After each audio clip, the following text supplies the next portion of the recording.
Right now, we're fine because the ships have been all over this place.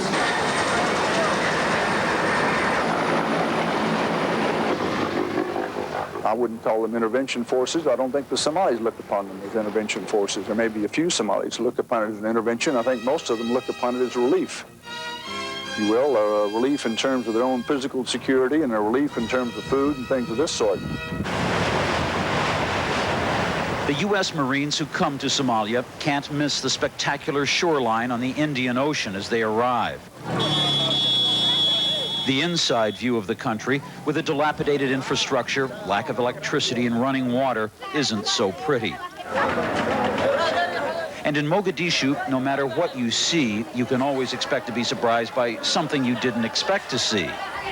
The teenage gunmen are certain to make an appearance, but this isn't the picture that will stay in the minds of U.S. Marines for the rest of their lives. This is a human being starving to death.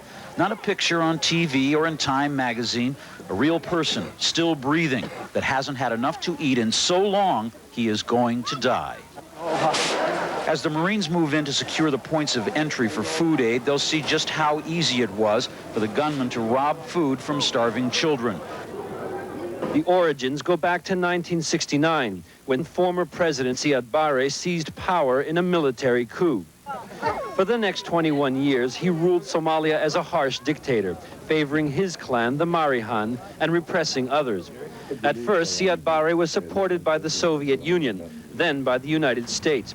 During the Cold War, Somalia was viewed as a strategic asset near Middle East oil fields. When other Somali clans tried to resist him, he supplied arms to opposing clans. Gradually, much of Somalia fell into civil war between armed clan militias. Almost 2 years ago, Siyad Barre was forced out of the capital by a clan uprising. He fled the country, but is still the power behind his clan's militia. Meanwhile, the clans that defeated Siyad Barre started fighting each other in Mogadishu, killing tens of thousands and shelling the city into ruins.